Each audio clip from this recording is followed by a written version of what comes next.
Civil unrest is brewing in the US, and we can see how this is ready to pop as America's poor are spending 60% of their income on food and housing. You came here for the truth, so let me unveil that for you. I want to get into this information today. To me, this is extremely important because we can see what happens in various countries like Greece most recently, but other countries around the world. Even now today, look at Venezuela, look at other countries that are having these civil unrest, riots, protests, and all other actions that are terrible for the economy itself. Let's look at this here first. We know that everything is just wonderful. This is the stock market yesterday, and even though they reported terrible jobs numbers for the month, they said that everything is awesome. That's right. No matter what happens, as long as the Federal Reserve is there to backstop everything, the stock market will increase. And it did so in a dramatic straight line upward. It doesn't matter the fact that the numbers were terrible. And even if they're good, they go up. If they're bad, they go up. It doesn't even matter anymore, because as long as the Federal Reserve is there to whisper in the ears of the politicians, everything will continue the way it is. Now look at this. This is the big news of the day. New data from the Labor Department shows this discrepancy or disparity that I talk about all the time. The rich getting richer, the poor getting poorer. The bottom 10% of Americans by income devote 42% of spending to their housing and an additional 17% to food. That is 60% of their total spending. Now, for the naysayers, let's take this right here and just realize, yes, it's only the bottom 10% that are this much affected. Now, this is a statistic that is getting worse. It is eroding day by day, and it will no longer be the bottom 10%.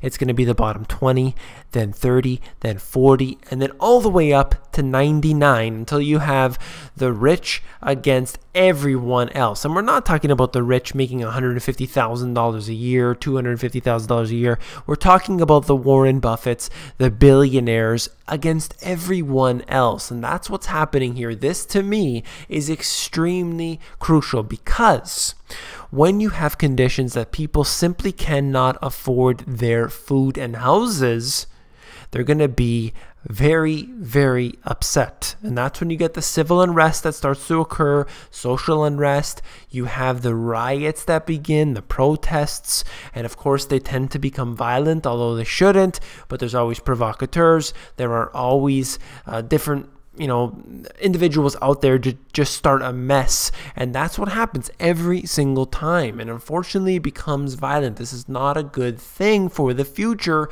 That's why I'm concerned, because all the major countries, not just in the West but in the developing nations as well, we can see how this is happening right now. Let's look at this from my book where I talked about poverty. I have a whole chapter on that. Food will no longer consume 50% or more of their income as it does for most people. And I'm talking about the poorest of the poor in the world, where these individuals are basically spending half of their income on their food. So what happens then when they can't afford their food? Well, in the US, if you can't afford food, the government provides you with food stamps. But if you are in some other countries that do not have such social assistance, you're basically out of luck. And that's when the riots begin. When people are starving, they're going to riot. So this right here goes to show you how serious this really can become and how quick it can get there. Let's move on to this here, where we're looking at the Federal Reserve out of Philadelphia, and they're talking about these statistics that are provided from the BLS, the Bureau of Labor Statistics.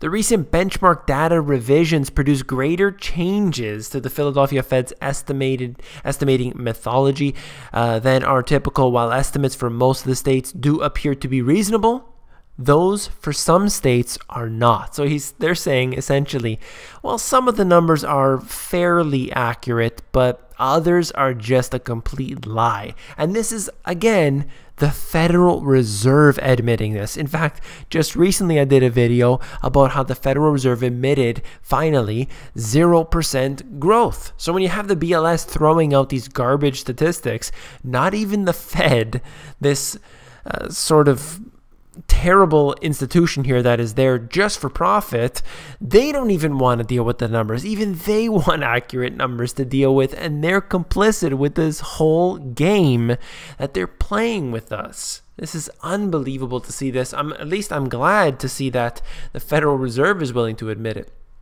Now look at this. Consumer spending by annual household income. This is only for a year, but if you take this chart and go back, and you will see, in fact, that we are down to the levels of 3 years ago. They've been celebrating here this month, stating how the consumer spending has gone up. Well, if you want to zoom out the chart, you'll see that we are at levels that we haven't seen for 3 years.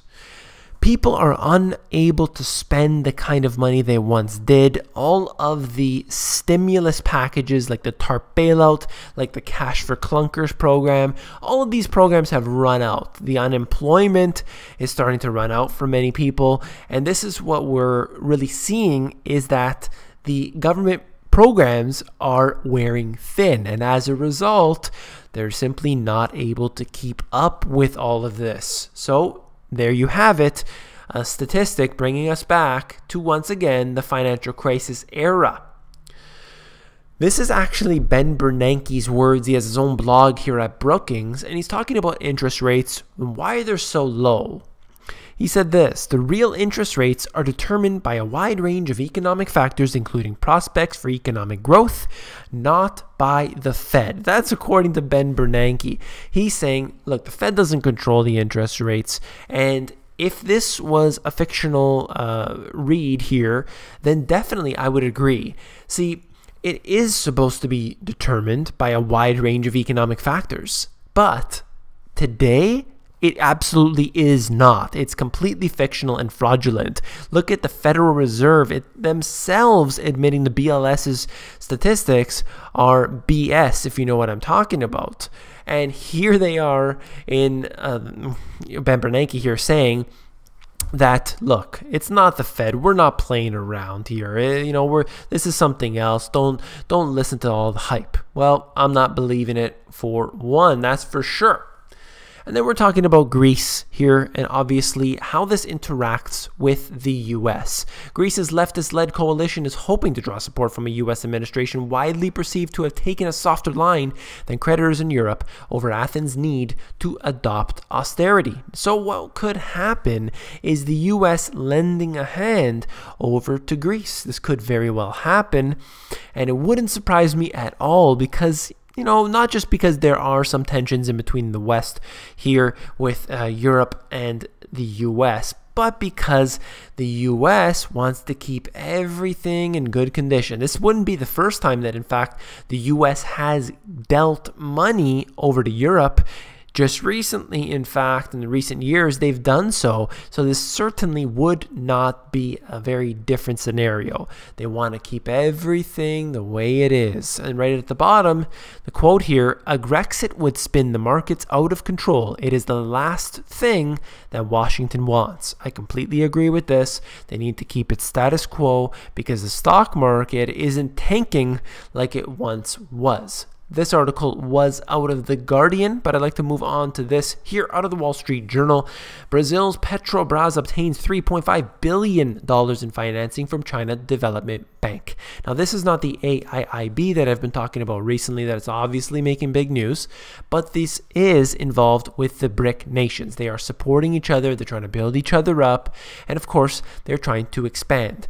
This here, $3.5 billion, is in fact a lot of money from one to the other. This is a really big turn here that we're seeing, a real big statement that is being made. China wants to help out Brazil. They want to help out their partners, Russia.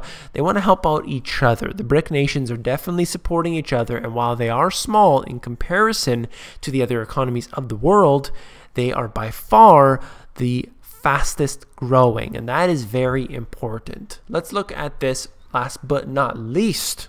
It might prove to be a one-off, but one group in the gold industry this week forged ahead with a unique strategy which just might change the market. We're talking about the largest jewelry maker. This company hired investment bankers to identify assets that could ensure a reliable and permanent gold supply to our company. They're talking about securing and buying gold mines. Now, this is obviously very bullish for gold, but think about it a little deeper. What about all of these different commodities? Don't just think of the jewelry maker as having to buy that. What if they start buying up all of these gold mines that are sitting there, possibly dormant, possibly just not producing at the moment?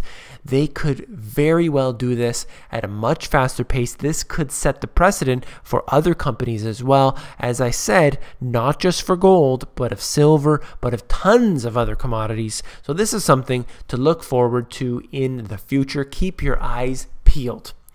So if you found the video informative, please give me a thumbs up. I'm always reading your comments. I'm always trying to get back to as many as I can. I got so many emails to get to every single day. I try to reply to some of the emails, try to keep the inbox as low as I can. It's difficult, but I certainly do try.